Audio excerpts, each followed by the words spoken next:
Well, I'm sweating.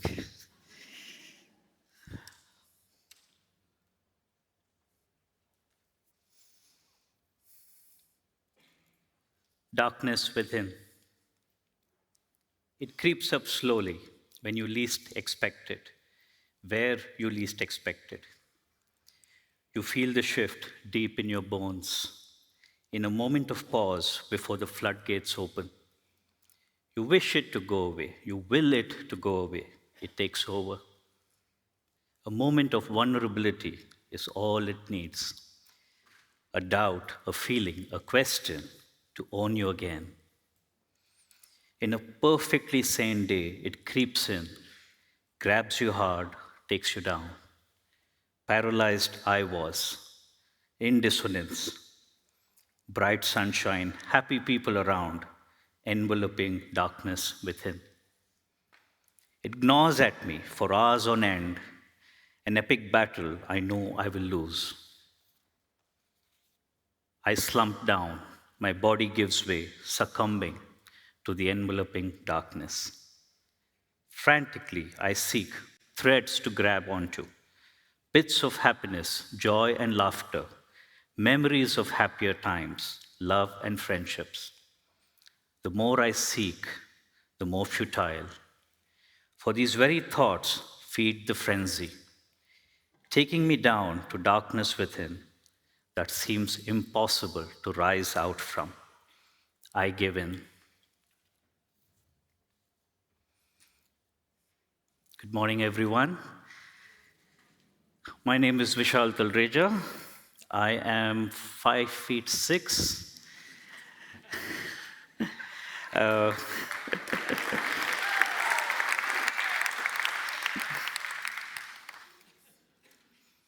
Dark complexion. I'm today wearing an olive green shirt and a mustard trouser.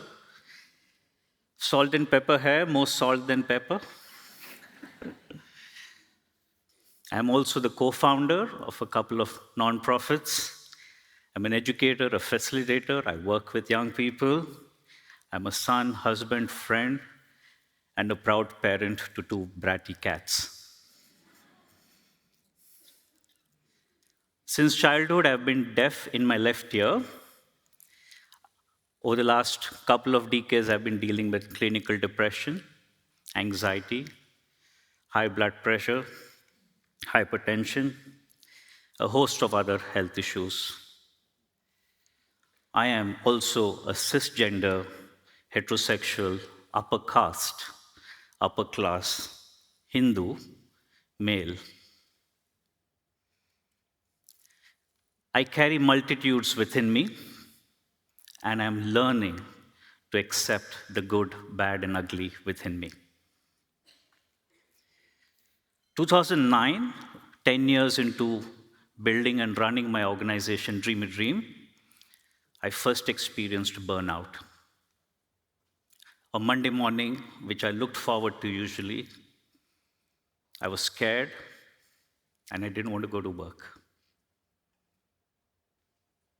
So I disappeared for a week into the forest, shut off my phone, and I slept. Came back and realized there was fundamentally something wrong with the way we were building the organization. So we changed things. We almost restarted the organization.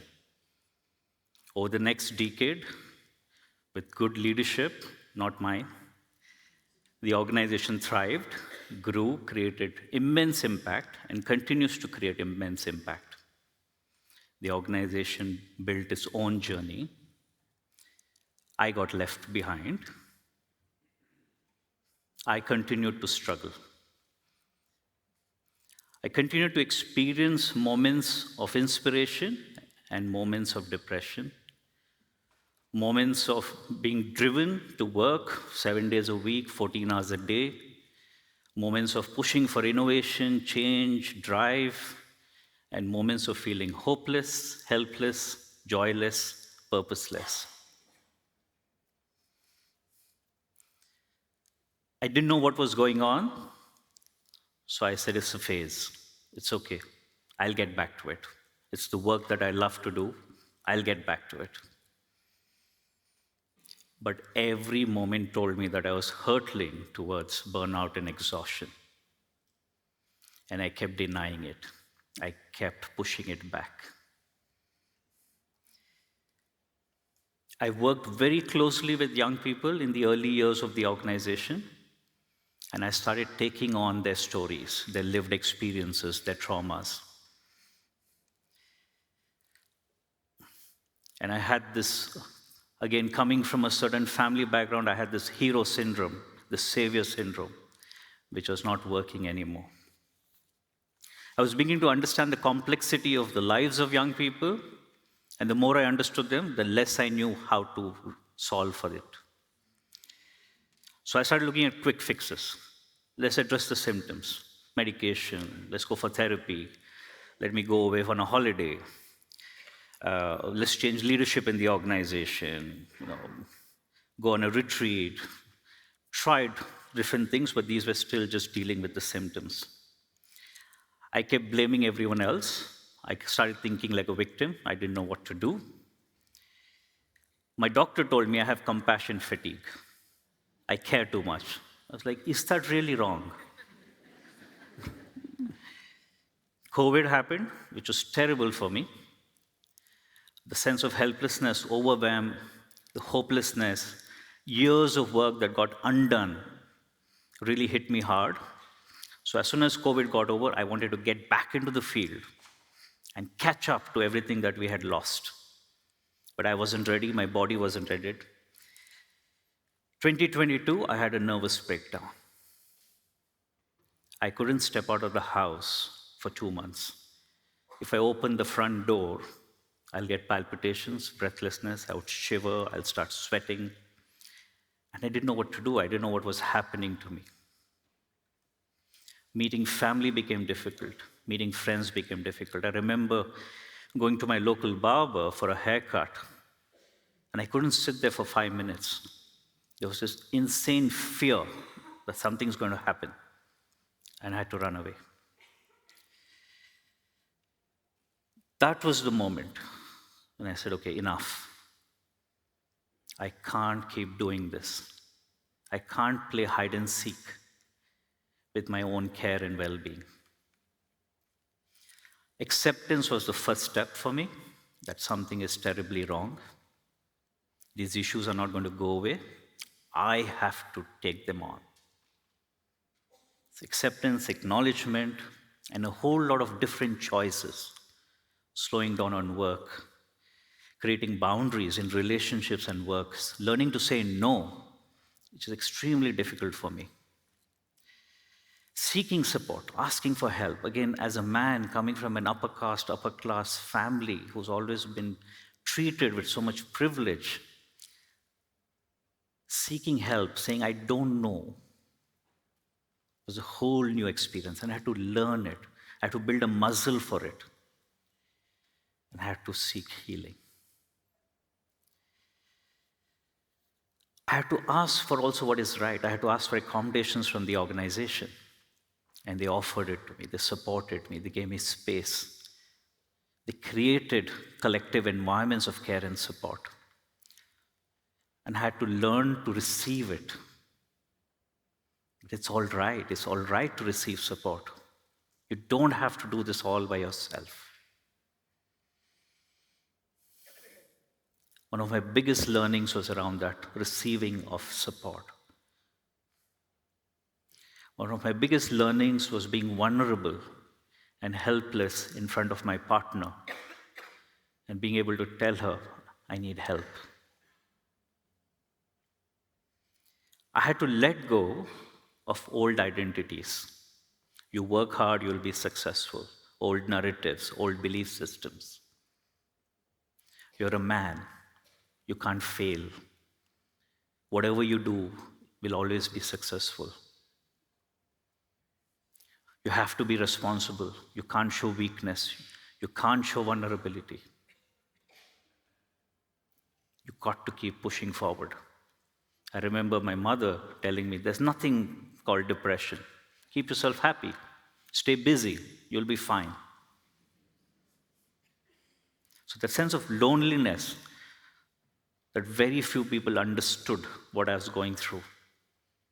I had to accept that. I had to learn to embrace new narratives and new identities for myself. That I can be vulnerable, it's all right. I don't have to carry the identity of a patriarchal man. I can let go of that. Not easy at all. I can learn to seek support. I can let go of wanting to be the hero of my story, the hero of everyone else's story. That this is a collective effort, and we are all just one piece of this larger cosmos filled with amazing millions of stars. I had to learn to recognize and accept that taking care of oneself, investing in self-love, is an act of courage. It's a gift that I'm giving myself. And in that gift, I bring the gift to the world.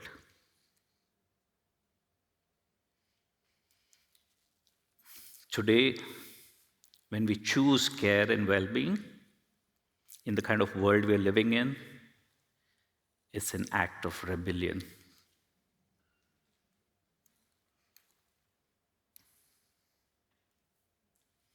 Let's own that.